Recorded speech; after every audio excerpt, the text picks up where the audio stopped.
Boa noite, Jordão. Obrigado por aceitar o nosso convite aqui. Nós estamos gravando aqui mais um podcast, o podcast Política. Hoje, uma versão um pouco diferente, nós vamos falar sobre religião, mais especificamente sobre espiritismo. E o Jordão está aqui para bater esse papo com a gente, falar sobre espiritismo. Jordão, eu não peguei o seu currículo antes de você vir, mas fala um pouquinho aí do seu currículo para a gente, aí, do que você trabalha, como você participou do espiritismo também, como você começou. Bom, eu sou professor aqui em Rio Branco, né? Já tem mais de 35 anos que eu dou aula aqui e trabalho no Colégio Rio Branco, no Colégio Equipe. E eu entrei no espiritismo graças à minha esposa. Ela, que era espírita, e me convidou para ir participar dos estudos, porque antes eu também já frequentava. Eu sou de origem católica, minha família é toda católica, mas eu, em determinado momento da minha vida, as perguntas que eu tinha, eu não conseguia as respostas lá. Então eu confesso que eu fiquei durante um tempo sendo até ateu.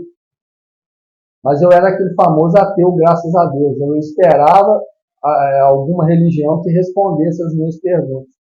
E essa religião foi o Espiritismo, apesar de que o Espiritismo não pode ser considerado só uma religião. É uma doutrina que se baseia na ciência, na religião e na filosofia. Bom, Jordano, como você falou aí, o Espiritismo ela é ciência, filosofia e religião. E o que a gente pode explicar o porquê ciência, filosofia e religião e que talvez as outras religiões não tenham esse mesmo conceito, essa mesma maneira de entender a religião? Nós temos que voltar no tempo aí para entender um pouco, porque realmente a doutrina espírita ela teve origem científica. Havia no meio do século XIX, havia alguns movimentos que começaram a acontecer de fenômenos que até então não se conhecia, não se sabia o porquê. A burguesia francesa, principalmente, se aproveitava disso para fazer brincadeiras. E foi daí que surgiram as mesas girantes, que eram fenômenos onde as mesas se elevavam no ar, aparentemente movidos não se sabe por que força, e isso se tornou, nas cortes francesas, um elemento muito corriqueiro. E aí, um cientista, um estudioso, foi chamado para entender o que estava acontecendo, né? É o Dr. Rivail. E ele começou a estudar isso, ele era professor de uma universidade na França, e ele começou a investigar o porquê disso. E aí, um dia, teve uma questão que fez com que ele realmente se dedicasse. É que as mesas começaram a responder perguntas. Ele falou, olha, uma mesa não tem cérebro, não tem condições de responder ninguém. É necessário para que haja a resposta que haja algo inteligente por trás disso. Então ele começou a investigar e, depois de muito estudo e pesquisa, chegou-se à conclusão de que eram espíritos, almas daqueles que já haviam morrido, que voltavam até nós para responder às perguntas. Jordano, isso foi mais ou menos em que ano que isso aconteceu? A data do Espiritismo ficou sendo, do início do Espiritismo, ficou sendo 1857, quando foi lançado o Livro dos Espíritos. Então, foi uma questão de uns 4 anos para trás, aí ele começou a ouvir falar e começou a estudar profundamente esses fenômenos. Jordano, eu tive a oportunidade também de participar de algumas palestras espíritas, de alguns estudos espíritas, até de reuniões mediúnicas. E por conta disso, eu aprendi um pouco de espiritismo, mas o pouco que eu aprendi que nós temos como falo assim, duas coisas, né, na verdade. Primeiro, a curiosidade do fenômeno, que é a gente, quando vai para o espiritismo, a gente vai muito por causa do fenômeno. Só que o fenômeno, hoje, a gente praticamente não vê o fenômeno, ou ele acontece com menos intensidade, ou por algum motivo qualquer, as pessoas tem um pouco de medo ainda do espiritismo, por questão até mesmo do fenômeno, embora seja o que leva as pessoas a buscarem o espiritismo. O que vocês falam um pouco sobre isso? Essa questão é muito interessante, porque o Kardec, eu falei que Rivail é o nome verdadeiro do Allan Kardec, né? Allan Kardec foi o nome que ele usou depois de um pseudônimo para que as obras espíritas ficassem diferenciadas das suas obras científicas, né? O nome dele é Hippolyte Rivail, Hippolyte Léon Rivail Delisard Rivail. Então ele conseguiu, através da pesquisa, do estudo, e esses fenômenos eles se fizeram exatamente para isso, para chamar a atenção. Inclusive o Kardec, quando ele começou a estudar, os espíritos falaram assim: nós estamos te esperando há 2 anos, porque era ele quem realmente viria fazer com que tudo isso ficasse às claras. Mas, hoje em dia, realmente, o que se procura mais no Espiritismo é o estudo do Evangelho de Jesus.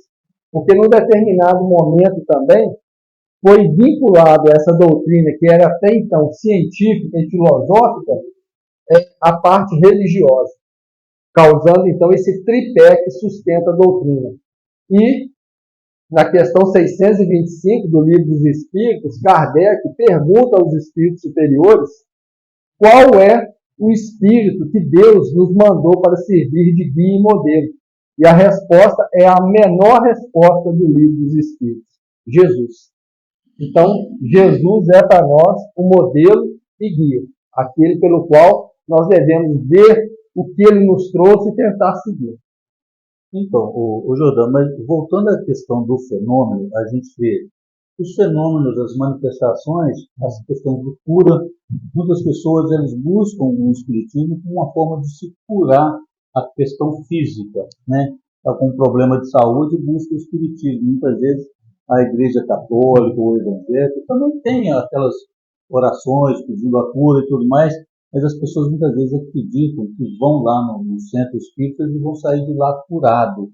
E às vezes eles não têm, como eu falo assim, a ideia de que hoje, principalmente, quanto mais recentemente, não é a questão física, não é a questão da cura que é o importante do espiritismo.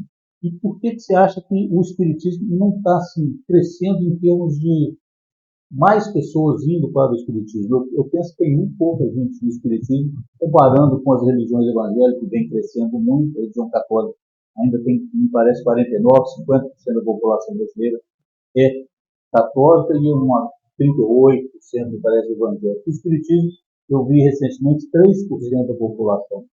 Realmente, mas existe um fenômeno muito interessante que você falou aí. Às vezes, pessoas de outras religiões vão no espiritismo e são simpatizantes. E o espiritismo não obriga ninguém a sair da sua religião. Isso é uma questão interessante, porque você pode ser espírita católico, espírita protestante, espírita budista, porque a doutrina espírita ela é baseada em ensinamentos. Então, se você entender os ensinamentos, os pilares que regem a doutrina, isso não te impede de continuar sendo católico e nada. E isso, como os fenômenos, durante uma certa época, ficou sendo uma coisa muito marcante, haja visto vários médiuns que nós tivemos, né, como José Arigó, que fazia curas impressionantes, fazendo cirurgias no globo ocular de pessoas usando apenas um canivete.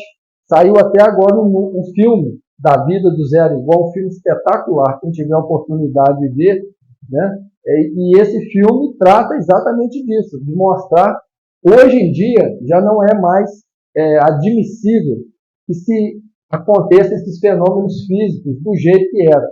Na época, era necessário exatamente para chamar a atenção.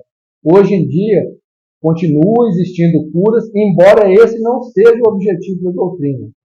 O Chico costumava nos falar o seguinte, que a doença do corpo é a cura da alma.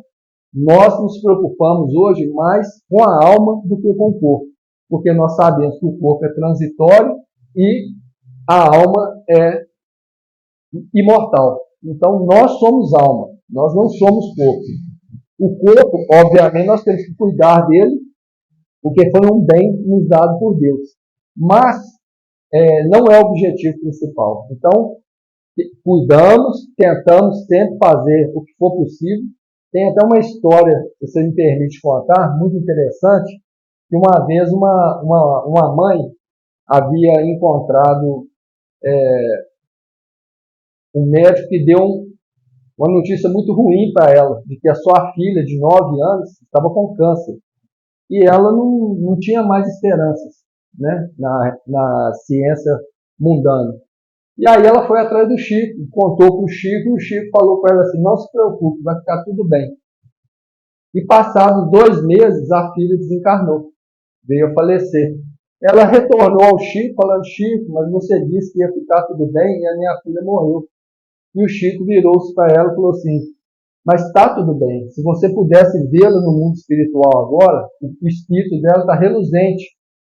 Quer dizer, ela já não tinha mais aquela doença do corpo e o espírito dela estava regenerado.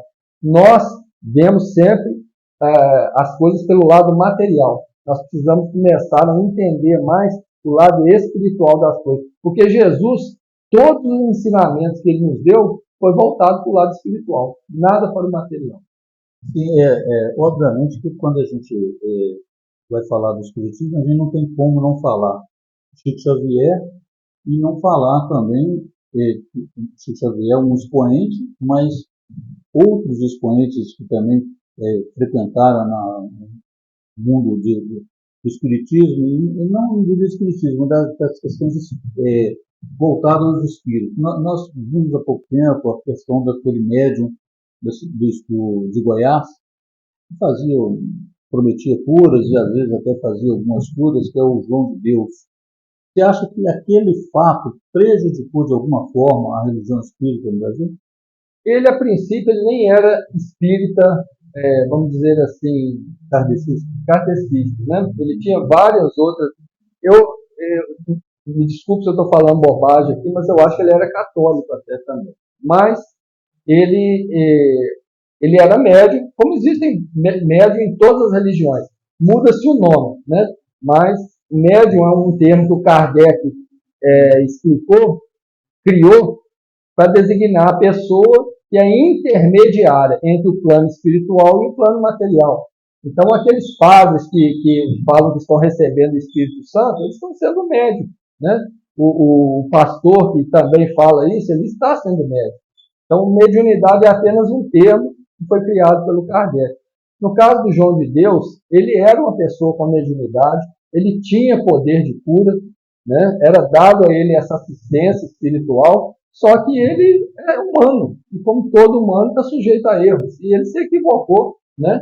E está pagando o preço hoje por isso, pelo erro que ele cometeu. Então, a gente não deve nunca ligar uma pessoa, né, o erro de uma pessoa ao erro da doutrina, colocar esse erro como sendo da doutrina. Porque também na igreja já tiveram padres que erraram, né, pastores que já erraram, e isso não faz com que a religião seja ruim. Aliás, Kardec fala a respeito disso, ele tem uma frase muito interessante. Ele diz que a melhor religião que existe é aquela que te faz melhor. Não interessa se você é católico, é protestante, né, é espírita, budista, desde que essa religião te ajude a ser uma pessoa melhor, ela está sendo boa para você. É muito interessante. Depois que eu conheci um pouco da doutrina espírita, eu preciso dizer que eu não consigo voltar a ter uma outra religião, porque como eu falo assim, me convenceu muito. E eu, por ter ficado convencido, eu acho difícil de acreditar de modo diferente.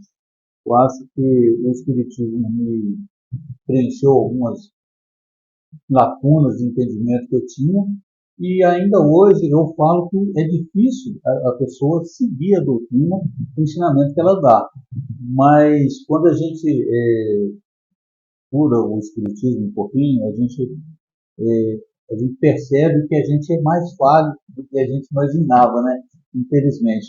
E você acha que o Espiritismo mudou muito a sua vida por conta disso, José? A minha vida não mudou tanto. Eu acho que eu continuo bem próximo do que eu era, mas eu acho que a doutrina espírita, antes de mais nada, é uma doutrina muito consoladora.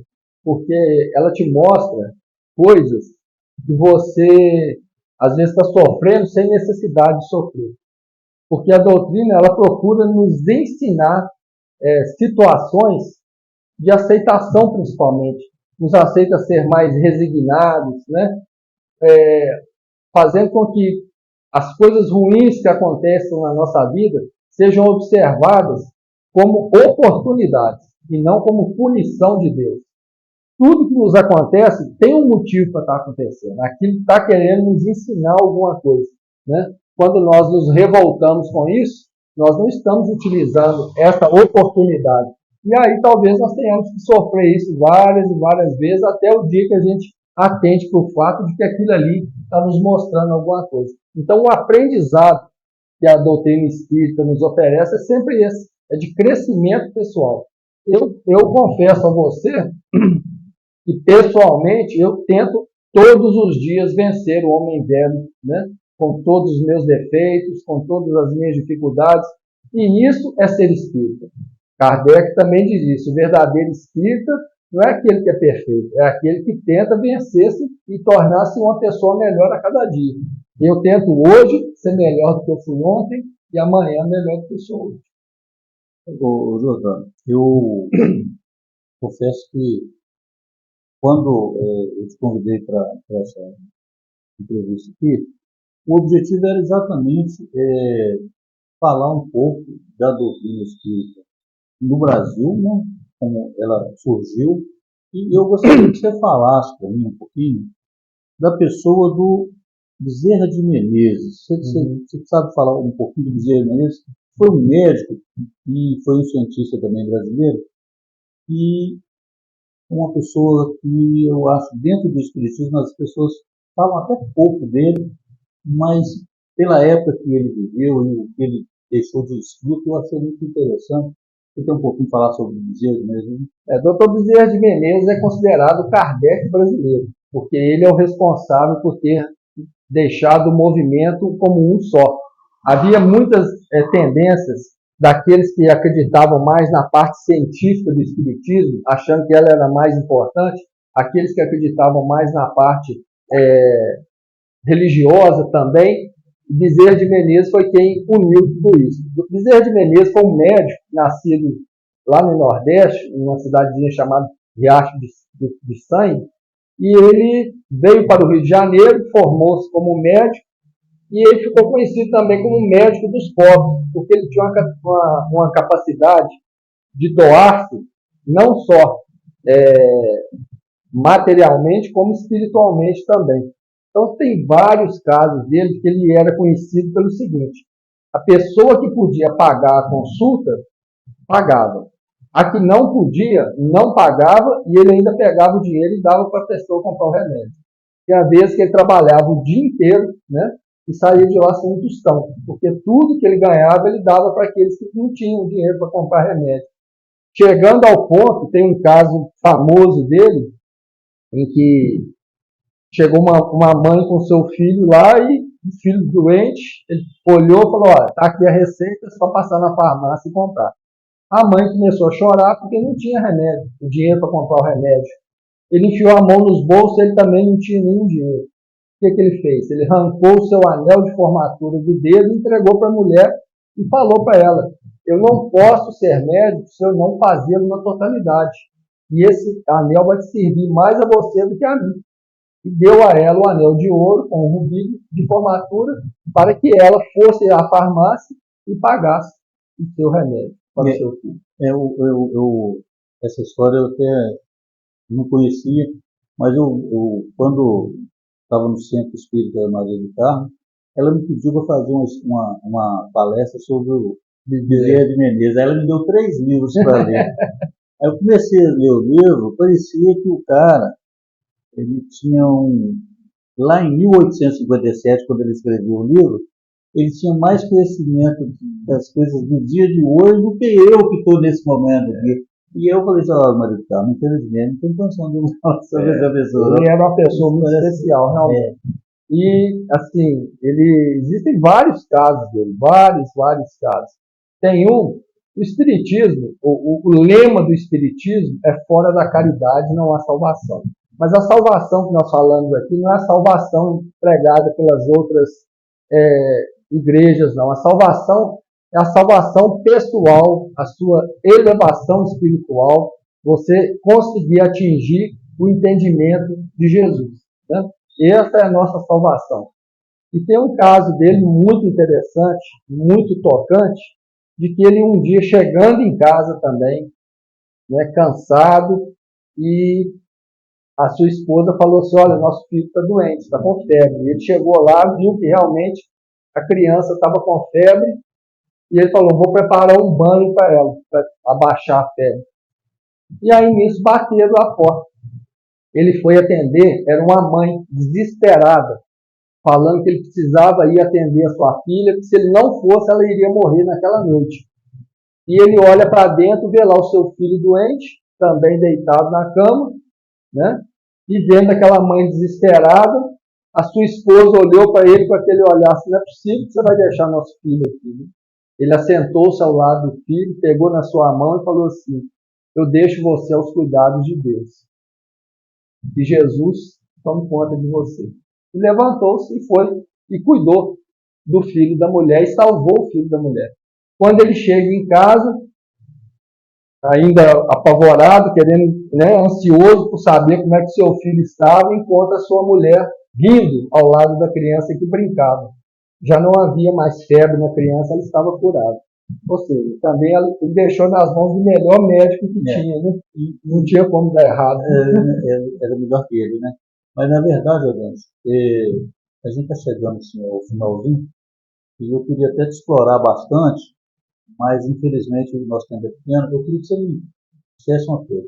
Se você fosse indicar para uma pessoa que hoje não tem uma religião e que busca uma religião, por que você sugeriria que ela lesse da doutrina espírita para ela conhecer a doutrina, uma introdução? O que você sugeriria para que ela lesse hoje? O que é o Espiritismo? É um livro também escrito por Allan Kardec que dá detalhes de todo esse processo e perguntas pertinentes. E também o Livro dos Espíritos. O Livro dos Espíritos, a primeira vez que eu li, olha, aconteceu uma coisa muito interessante. O Kardec faz perguntas e você vai assim lá, mas e isso assim, assim? Aí logo na frente ele também faz essa pergunta. Então, e faz muitas outras que a gente bem questiona também. Então, esses dois livros, eu acho que são assim a base para quem quer começar a entender do que se trata o Espiritismo. Então, Jordão, finalizando, né, eu agradeço aqui a sua presença. Acho que deu para a gente falar um pouco, o nosso tempo é pequeno, um pouco mais de 20 minutos, mas ainda assim eu acho que você pode finalizar aí dando uma mensagem sua, ou do Espiritismo, convidando as pessoas para conhecer, ou alguma coisa do trabalho espírita em Visconde Branco. Fique à vontade. Assim, a única coisa que ainda acontece com relação ao Espiritismo é um certo preconceito, né? Muitas pessoas não conhecem, falam de Espiritismo sem conhecer. O Espiritismo é uma doutrina cristã, nós seguimos os ensinamentos de Jesus, nós somos evangélicos, tanto quanto os protestantes e quanto os católicos. Né? Nós seguimos os ensinamentos de Jesus. A única diferença nossa para as demais é que nós não temos rituais, nem dogmas. Nós procuramos reviver o cristianismo primitivo de Jesus. E Rio Branco é uma cidade que tem várias casas espíritas. Aqui em Rio Branco, se você quiser, você assiste palestra todos os dias, toma passe todos os dias que precisar e tem atendimento nessas casas de estudo, atendimentos que a gente chama de fraterno, né? Onde as pessoas vão com problemas lá e a gente procura ajudar da maneira que for possível. Seja materialmente, oferecendo uma cesta básica, oferecendo um auxílio, ou espiritualmente, ouvindo a pessoa e direcionando a ela um tratamento adequado. Bom, Jordano, eu posso agora só te agradecer por você ter vindo aqui, ter um pouquinho de paciência aí com os nossos equipamentos aí que são de última geração e acaba que a tecnologia é muito moderna, a gente acaba tropeçando nela, né? Então, mais ou menos por aí. Muito obrigado por ter vindo. Eu que agradeço. E agradeço também a você, Evelyn, que está sempre aqui ajudando a gente aqui nesse trabalho. Um abraço a todos que vão aí assistir o nosso podcast. Valeu. Obrigado. Obrigado, Ana. Yeah.